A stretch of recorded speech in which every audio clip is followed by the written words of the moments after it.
Welcome back to Cherry vlogs Kannada. ನಾನು ಸರಸ್ವತಿ. ಎಲ್ಲರೂ ಹೇಗಿದ್ದೀರಾ? ಚೆನ್ನಾಗಿದ್ದೀರಾ? ನಾವು ಕೂಡ ತುಂಬ ಚೆನ್ನಾಗಿದ್ದೀವಿ ಅಂತ ಹೇಳ್ತಾ ಇವತ್ತಿನ ವೀಡಿಯೋನ ಸ್ಟಾರ್ಟ್ ಮಾಡೋಣ.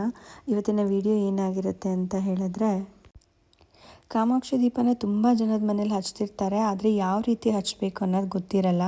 ಆದರೆ ಕೆಲವ್ರಿಗೆ ಹಚ್ಚಬೇಕು ಅನ್ನೋ ಆಸೆ ಇರುತ್ತೆ. ಆದರೆ ಯಾವ ಥರ ಪ್ರೊಸೀಜರಲ್ಲಿ ಕಾಮಾಕ್ಷಿ ದೀಪನ ಹಚ್ಚಬೇಕು ಅನ್ನೋದು ಗೊತ್ತಿರಲ್ಲ.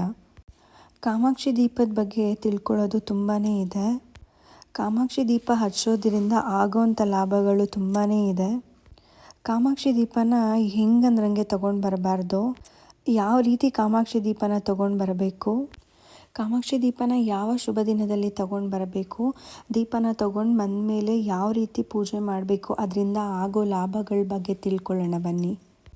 ಕಾಮಾಕ್ಷಿ ದೀಪ ಹಚ್ಚೋದ್ರಿಂದ ಆಗೋ ಲಾಭಗಳು ಏನೇನು ಅಂತ ಹೇಳಿದ್ರೆ, ಆರ್ಥಿಕ ಸಮಸ್ಯೆ ಕಮ್ಮಿ ಆಗುತ್ತೆ, ಮನೇಲಿ ಮನಃಶಾಂತಿ ತುಂಬ ಚೆನ್ನಾಗಿರುತ್ತೆ, ಮತ್ತು ಪಾಸಿಟಿವಿಟಿ ತುಂಬಾ ಚೆನ್ನಾಗಿರುತ್ತೆ ಮನೆಯಲ್ಲಿ.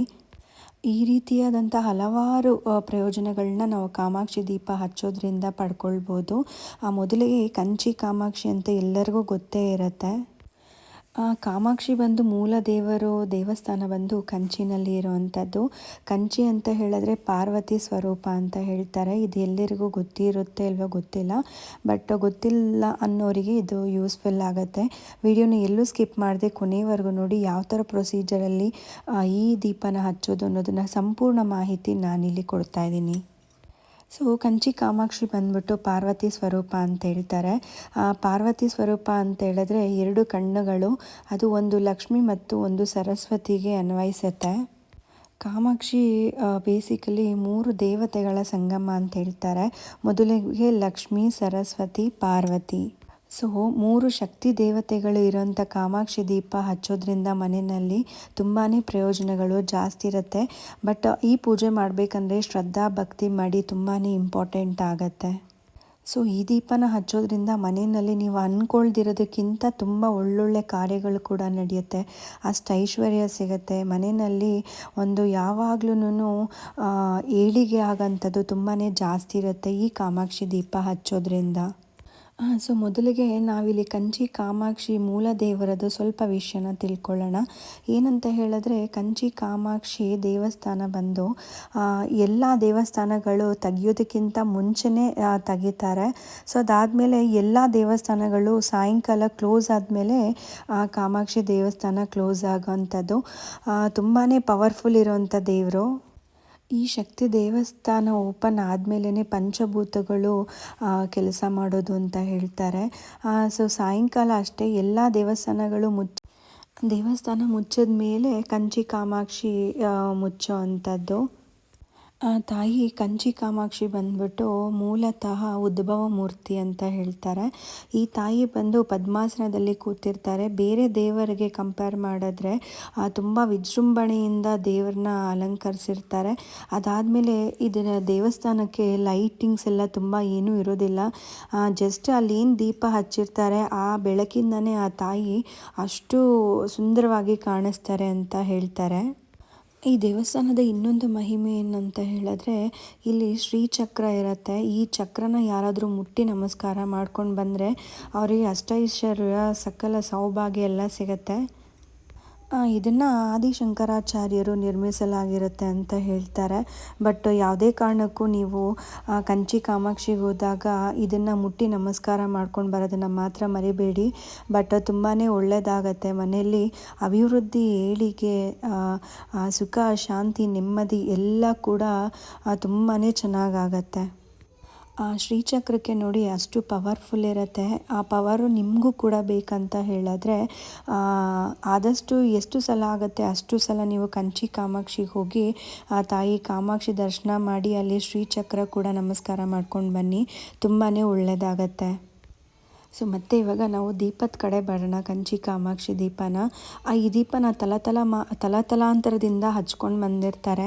ಇದನ್ನು ಈಗ ನಮ್ಮ ತಾಯಿ ಹಚ್ಚಿರ್ತಾರೆ, ಅವ್ರ ತಾಯಿ ನಮ್ಮ ತಾಯಿ ಕೊಟ್ಟಿರ್ತಾರೆ, ಈಗ ನಮ್ಮ ತಾಯಿ ನಮಗೆ ಕೊಟ್ಟಿರ್ತಾರೆ.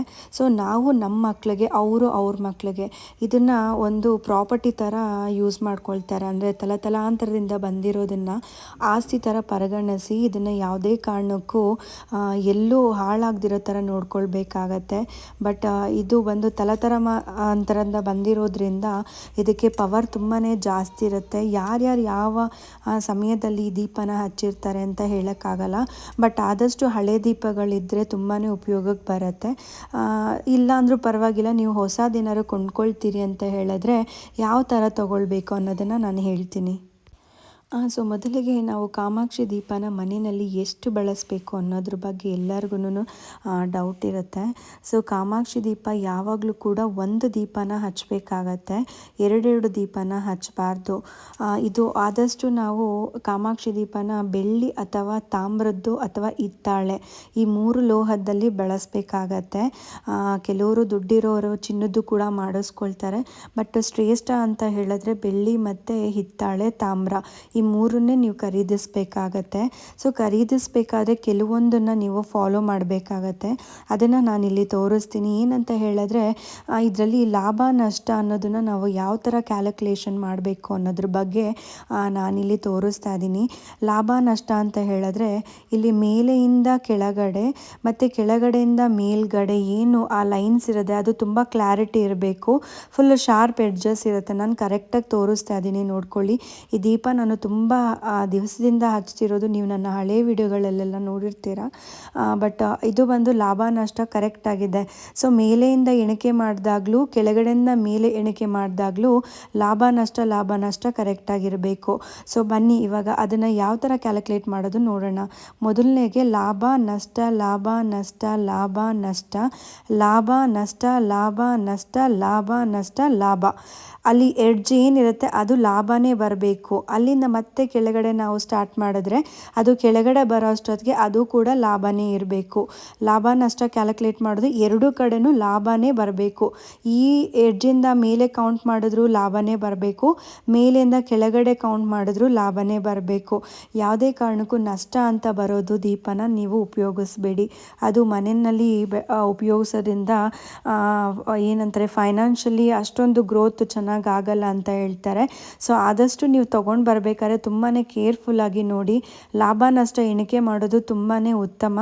ಮತ್ತು ಇದು ಯಾವ ವಾರದಲ್ಲಿ ತೊಗೊಂಡು ಬರಬೇಕು ಅನ್ನೋದನ್ನು ಕೂಡ ನಾನು ಹೇಳ್ತೀನಿ. ಸೊ ಕಾಮಾಕ್ಷಿ ದೀಪನ ಆದಷ್ಟು ಸೋಮವಾರ ತೊಗೊಂಡು ಬಂದರೆ ಒಳ್ಳೆಯದು ಅಥವಾ ಗುರುವಾರ ತೊಗೊಂಡು ಬಂದರೆ ಒಳ್ಳೆಯದು. ಈ ದೀಪನ ನಾವು ಯೂಶ್ವಲಿ ಆ ವಾರದಲ್ಲಿ 2 ದಿವಸ ಹಚ್ಚಿದ್ರೆ ಸಾಕಾಗತ್ತೆ. ಮಂಗಳವಾರ ಮತ್ತು ಶುಕ್ರವಾರ ಬೆಳಗ್ಗೆ ಬ್ರಾಹ್ಮಿ ಮುಹೂರ್ತದಲ್ಲಿ, ಇಲ್ಲಾಂದರೆ ಸಾಯಂಕಾಲ ಗೋಧೂಳಿ ಸಮಯದಲ್ಲಿ ಕೂಡ ಇದನ್ನು ಹಚ್ಬೋದು. ಬಟ್ ಪ್ರತಿದಿನ ನೀವು ಹಚ್ತೀನಿ ಅಂತ ಹೇಳಿದ್ರೆ ಒಂದೇ ದೀಪನ ಹಚ್ಚಿದ್ರೆ ಸಾಕಾಗತ್ತೆ. ಕಾಮಾಕ್ಷಿ ದೀಪ 300 ಮುಕ್ಕೋಟಿ ದೇವರುಗಳು ಇರ್ತಾರೆ ಅಂತ ಹೇಳ್ತಾರೆ. ಸೊ ಇದು ಒಂದು ದೀಪ ಹಚ್ಚಿದ್ರೆ ಸಾಕಾಗತ್ತೆ. ಇದು ಹಚ್ಚೋ ಪ್ರೊಸೀಜರ್ ಏನಂತ ಹೇಳಿದ್ರೆ ಇದಕ್ಕೆ ನಾವು ಜಾಸ್ತಿ ಅಲಂಕಾರ ಮಾಡ್ಕೊಬೇಕಾಗತ್ತೆ. ಇಲ್ಲಿ ನಾನು ತೋರಿಸ್ತಿದ್ದೀನಿ ನೋಡಿ, ಅರಿಶಿನ ಏನಿರುತ್ತೆ ಆ ಲಾಭ ನಷ್ಟ ಕಂಪ್ಲೀಟಾಗಿ ಕ್ಲೋಸ್ ಆಗೋ ಥರ ಅರಿಶಿನ ಕುಂಕುಮದಿಂದ ಅಲಂಕಾರ ಮಾಡ್ಕೋಬೇಕು. ಮತ್ತು ಅದ್ರ ಹಿಂದೆಗಡೆ ಕೂಡ ಅರಿಶಿನ ಕುಂಕುಮ ಹಚ್ಕೋಬೇಕಾಗತ್ತೆ. ಕಾಮಾಕ್ಷಿ ದೀಪ ಅಂತ ಹೇಳಿದ್ರೆ ಆ ಕಡೆ ಈ ಕಡೆ 2 ಆನೆಗಳಿರುತ್ತೆ. ಅದು ಕ್ಷೀರಸಾಗರನ ತಾಯಿ ಮಹಾಲಕ್ಷ್ಮಿಗೆ ಸ್ನಾನ ಮಾಡಿಸ್ತಿರೋದು ಅಂತ ಹೇಳ್ತಾರೆ. ಅದನ್ನೇ ನಾವು ಕಾಮಾಕ್ಷಿ ದೀಪ ಅಂತ ಹೇಳ್ತೀವಿ. ಕೆಲವೊಂದು ಇನ್ನೊಂದು ಕಬ್ಬಿನ ಇಟ್ಕೊಂಡು ಕೂತಿರ್ತಾರೆ, ಅದನ್ನು ಕೂಡ ಕಾಮಾಕ್ಷಿ ದೀಪ ಅಂತಲೇ ಹೇಳ್ತೀವಿ. ಸೊ ಕಾಮಾಕ್ಷಿ ದೀಪ 2-3 ಥರ ಸಿಗುತ್ತೆ. ಬಟ್ ಆದಷ್ಟು ಗಜಲಕ್ಷ್ಮಿ ಇರೋವಂಥದ್ದು ಕಾಮಾಕ್ಷಿ ದೀಪ ಬಳಸೋದು ತುಂಬಾ ಒಳ್ಳೆಯದಾಗತ್ತೆ. ನೋಡಿ ಈ ಥರ ಅಲಂಕಾರ ಮಾಡಿಕೊಂಡು ನೀವು ಇದನ್ನು ಆದಷ್ಟು ಯಾವ ಎಣ್ಣೆ ಯೂಸ್ ಮಾಡಬೇಕು ಅಂತ ಹೇಳಿದ್ರೆ ಕೊಬ್ಬರಿ ಎಣ್ಣೆ ಮತ್ತು ತುಪ್ಪದಿಂದ ಹಚ್ಚಿದ್ರೇ ತುಂಬಾ ಶ್ರೇಷ್ಠ ಅಂತ ಹೇಳ್ತಾರೆ. ಕೊಬ್ಬರಿ ಎಣ್ಣೆ ಹಾಕೋದ್ರಿಂದ ಕೆಲವೊಂದು ಸಲ ಬತ್ತಿ ಸುಡೋ ಚಾನ್ಸಸ್ ಇರುತ್ತೆ. ಆದ್ದರಿಂದ ನೀವು ಎರಡೂ ಕೂಡ ಮಿಕ್ಸ್ ಮಾಡಿ ದೀಪನ ಹಚ್ಬೋದು, ತುಪ್ಪ ಮತ್ತು ಕೊಬ್ಬರಿ ಎಣ್ಣೆ. ಇಲ್ಲ ಅಂತ ಹೇಳಿದ್ರೆ ನೀವು ನಾರ್ಮಲಾಗಿ ಏನು ದೀಪದ ಎಣ್ಣೆ ಹಚ್ತೀರಾ ಹಾಕಿ ಅದನ್ನೇ ಹಚ್ಕೊಳ್ಬೋದು. ಇದನ್ನು ಆದಷ್ಟು ಮಂಗಳವಾರ ಶುಕ್ರವಾರ ಹಚ್ಕೊಳ್ಳಿ. ಮತ್ತು ದೇವರ ದೀಪ ತೊಳಿಬೇಕಾದ್ರೆ ಕಾಮಾಕ್ಷಿ ದೀಪ ಮಂಗಳವಾರ ಶುಕ್ರವಾರ ಯಾವುದೇ ಕಾರಣಕ್ಕೂ ತೆಗಿಬೇಡಿ. ಹಿಂದಿನ ದಿವಸ ಅಂತ ಹೇಳಿದ್ರೆ ಇವಾಗ ನೀವು ಮಂಗಳವಾರ ಹಚ್ತೀರಾ ಅಂತ ಹೇಳಿದ್ರೆ ಸೋಮವಾರ ತೊಳ್ಕೊಳ್ಳಿ, ಇಲ್ಲ ಶುಕ್ರವಾರ ಹಚ್ತೀರಾ ಅಂತ ಹೇಳಿದ್ರೆ ಗುರುವಾರ ತೊಳ್ಕೊಳ್ಳಿ. ಸೊ ಅದಾದಮೇಲೆ ದೀಪಕ್ಕೆ ಬತ್ತಿನೂ ಅಷ್ಟೇ 2 ಹಾಕಿ ಚೆನ್ನಾಗಿ ಹೊಸದು ಮೊದಲಿಗೆ ಬತ್ತಿ ಹಾಕ್ಬಿಟ್ಟು ಆಮೇಲೆ ತುಪ್ಪ ಅಥವಾ ಕೊಬ್ಬರಿ ಎಣ್ಣೆ 2 ಹಾಕೋಬೋದು. ಬಟ್ ಯಾವುದೇ ಕಾರಣಕ್ಕೂ ಒಂದು ಸಿಂಗಲ್ ಆಗಿರೋ ಬತ್ತಿನ ಹಾಕಬೇಡಿ. 2 ಬತ್ತಿ ಹಾಕ್ಕೊಳ್ಳೋದೇ ತುಂಬ ಶ್ರೇಷ್ಠ. ಅದೇ 2 ಬತ್ತಿ 2 ಕಣ್ಣುಗಳ ಸಮ ಅಂತ ಹೇಳ್ತಾರೆ. ಬಟ್ ಆದಷ್ಟು ನೀವು ಬತ್ತಿನ 2 ಹಾಕ್ಕೊಂಡು ಹಚ್ಕೋಬೇಕಾಗತ್ತೆ. ಸೊ ಅದಾದಮೇಲೆ ದೀಪನ ಯಾವುದೇ ಕಾರಣಕ್ಕೂ ಬರೀ ನೆಲದ ಮೇಲಾಗಲಿ ಅಥವಾ ಬರೀ ಹಾಗೆ ಇಟ್ಟು ಪೂಜೆ ಮಾಡೋದಾಗಲಿ ಮಾಡಬಾರ್ದು. ಅದಕ್ಕೆ ಒಂದು ಪೀಠ ಮಾಡ್ಕೊಳ್ಬೇಕಾಗತ್ತೆ. ಪೀಠ ಅಥವಾ ತಟ್ಟೆ ಅಥವಾ ಮರದ ಯಾವುದಾದ್ರೂ ಒಂದು ಮಣೆ ಥರ ಬರುತ್ತಲ್ಲ, ಅದು ಕೂಡ ಇಟ್ಟು ನೀವು ಈ ಕಾಮಾಕ್ಷಿ ದೀಪನ ಹಚ್ಕೋಬೋದು. ಬಟ್ ಯಾವುದೇ ಕಾರಣಕ್ಕೂ ಬರೀ ನೆಲದ ಮೇಲೆ ಇಟ್ಟು ಈ ದೀಪನ ಹಚ್ಚಬಾರ್ದು. ಸೊ ಅದಾದಮೇಲೆ ಎಷ್ಟು ಹೂವಿನಿಂದ ಅಲಂಕಾರ ಮಾಡೋದಕ್ಕೆ ಸಾಧ್ಯ ಆಗತ್ತೆ ಅಷ್ಟು ಹೂವಿನಿಂದ ಅಲಂಕಾರ ಮಾಡಿದ್ರೆ ದೇವಿ ತುಂಬ ಪ್ರಸನ್ನನಾಗ್ತಾಳೆ, ಕಂಚಿ ಕಾಮಾಕ್ಷಿ ಅಂತ ಹೇಳ್ತಾರೆ. ತುಪ್ಪ ಏನಂತ ಹೇಳಿದ್ರೆ ಲಕ್ಷ್ಮಿಗೆ ಪ್ರಿಯವಾದದ್ದು ಅಲ್ವಾ. ಆದಷ್ಟು ತುಪ್ಪದಿಂದ ದೀಪ ಹಚ್ಚೋದ್ರಿಂದ ತಾಯಿ ಪ್ರಸನ್ನಳಾಗಿ ಮನೆಗೆ ತುಂಬಾ ಪಾಸಿಟಿವ್ ವೈಬ್ಸ್ ಇರುತ್ತೆ. ಅದಾದಮೇಲೆ ತುಂಬಾ ಆರ್ಥಿಕ ಸಮಸ್ಯೆ ಏನಂತ ಕೆಲವರು ಫೇಸ್ ಮಾಡ್ತಿರ್ತಾರೆ, ಅದು ಕೂಡ ನಿವಾರಣೆ ಆಗುತ್ತೆ. ಸೊ ಅದಾದಮೇಲೆ ನೀವು ಖಂಡಿತವಾಗ್ಲೂ ಅಂಗಡಿಯಿಂದ ತೊಗೊಂಡು ಬರ್ಬೇಕಾದ್ರೆ ಲಾಭ ನಷ್ಟನ ಮಾತ್ರ ಕ್ಯಾಲ್ಕುಲೇಟ್ ಮಾಡಿನೇ ತೊಗೊಂಡು ಬನ್ನಿ. ನಷ್ಟ ಯಾವುದಕ್ಕೂ ಕಾರಣಕ್ಕೂ ತೊಗೊಂಡು ಬರಬಾರ್ದು. ಒಂದು ಕಡೆ ಲಾಭ ಬಂದು ಇನ್ನೊಂದು ಕಡೆ ನಷ್ಟ ಬಂತು ಅಂತ ಹೇಳಿದ್ರೆ ಹಣ ಬರುತ್ತೆ, ಬಟ್ ಅದೇ ಥರ ಖರ್ಚು ಕೂಡ ಆಗುತ್ತೆ. ಸೊ ಅದರಿಂದ 2 ಕಡೆ ಲಾಭ ಬರೋ ಥರ ನೋಡಿ. ಯಾಕಂದರೆ ಲಾಭ ಅಂತ ಇವಾಗ ಎಲ್ಲರಿಗೂ ಅದೇ ಆಸೆ ಇರುತ್ತೆ. ಎಲ್ಲರಿಗೂ ಲಾಭ ಅನ್ನೋದೇ ತುಂಬ ಮುಖ್ಯ ಆಗಿರುತ್ತೆ. ಲಾಸ್ ಮಾಡ್ಕೊಳ್ಳೋದಕ್ಕೆ ಯಾರೂ ಇಷ್ಟಪಡೋದಿಲ್ಲ. ಸೊ ಒಂದು 5 ನಿಮಿಷ ಕಾಲ ನಾವು ಸ್ಪೆಂಡ್ ಮಾಡೋದ್ರಿಂದ ಜ್ಯುವೆಲರಿ ಶಾಪಲ್ಲಿ ಅಥವಾ ನಾವು ಎಲ್ಲೇ ತೊಗೊಂಡು ಬರೋದಕ್ಕೆ ಹೋಗ್ತೀವಿ ದೀಪನ, ಅಲ್ಲಿ ಒಂದು 5 ನಿಮಿಷ ಸ್ಪೆಂಡ್ ಮಾಡಿದ್ರೆ ಸಾಕಾಗತ್ತೆ. ಸೊ ನಾವು ಅಂದ್ಕೊಂಡಿರೋ ಥರ ನಮಗೆ ಲಾಭದಲ್ಲಿರೋ ಅಂಥದ್ದು ಕಾಮಾಕ್ಷಿ ದೀಪನ ತೊಗೊಳ್ಳೋದಕ್ಕೆ ಸಾಧ್ಯ ಆಗುತ್ತೆ. ಸೊ ಇನ್ನು ಯಾರಾದರೂ ನೀವು ಇದನ್ನು ಗಿಫ್ಟಾಗಿ ಕೊಡ್ತೀರಿ ಅಂತ ಹೇಳಿದ್ರೆ ಮನೆಯಲ್ಲಿರೋ ದೀಪ ಅಂತೂ ಯಾರಿಗೂ ಖಂಡಿತವಾಗ್ಲೂ ಕೊಡಬೇಡಿ. ಅದರಲ್ಲಿ ನೀವು ಪೂಜೆ ಎಲ್ಲ ಮಾಡಿರ್ತೀರ, ಅದರಲ್ಲಿರೋಂಥದ್ದು ಪಾಸಿಟಿವಿಟಿ ಎಲ್ಲ ನಿಮ್ಮ ಮನೆಗೆ ಇರಬೇಕು. ಅದನ್ನು ನೀವು ಬೇರೆಯವ್ರಿಗೆ ಗಿಫ್ಟಾಗಿ ಕೊಡಬಾರ್ದು. ಸಪೋಸ್ ನೀವು ಯಾರಿಗಾದ್ರೂ ರಿಟರ್ನ್ ಗಿಫ್ಟ್ ಆ ಥರ ಕೊಡಬೇಕು ಅಂತ ಹೇಳಿದ್ರೆ ಹೊಸ ದೀಪನ ಖರೀದಿ ಮಾಡಿ ಕೊಡ್ಬೋದು. ಸೊ ನೀವು ಕೊಡಬೇಕಾದ್ರೂ ಕೂಡ ಒಂದೇ ದೀಪನ ಕೊಡಬೇಕು. ಸೊ ಜೋಡಿ ದೀಪನ ಯಾವುದೇ ಕಾರಣಕ್ಕೂ ಬಳಸಲೂಬಾರ್ದು. ಯಾರಿಗೂ ಗಿಫ್ಟಾಗಿ 2 ದೀಪನೂ ಕೊಡಬಾರ್ದು. ಸೊ ನೋಡೋದ್ರಲ್ಲ ಕಂಚಿ ಕಾಮಾಕ್ಷಿ ದೀಪನ ಯಾವ ಥರ ಮನೆಯಲ್ಲಿ ಬೆಳಗೋದು, ಯಾವ ಥರ ತೊಗೊಂಡು ಬರೋದು, ಯಾವ ಪ್ರೊಸೀಜರಲ್ಲಿ ನಾವು ಇದನ್ನು ಫಾಲೋ ಮಾಡಬೇಕು, ಇದು ಹಚ್ಚೋದ್ರಿಂದ ಏನಾಗುತ್ತೆ ಅಂತ. ಸೊ ವಿಡಿಯೋ ಯೂಸ್ಫುಲ್ ಅಂತ ಅಂದ್ಕೊಳ್ತೀನಿ. ಸಪೋಸ್ ನಿಮ್ಗೆ ಈ ವಿಡಿಯೋ ಏನಾದರೂ ಯೂಸ್ಫುಲ್ ಅನಿಸಿದ್ರೆ ಲೈಕ್, ಶೇರ್, ಕಮೆಂಟ್. ಮತ್ತು ಇನ್ನೂ ಯಾರೆಲ್ಲ ನನ್ನ ಚಾನಲ್ನ ಸಬ್ಸ್ಕ್ರೈಬ್ ಆಗಿಲ್ಲ ಪ್ಲೀಸ್ ಸಬ್ಸ್ಕ್ರೈಬ್ ಮಾಡಿ, ಸಪೋರ್ಟ್ ಮಾಡಿ. ಮತ್ತಷ್ಟು ಒಳ್ಳೆ ಕಂಟೆಂಟ್ಗಳ ಜೊತೆ ನಾನು ನಿಮಗೆ ಸಿಗ್ತೀನಿ.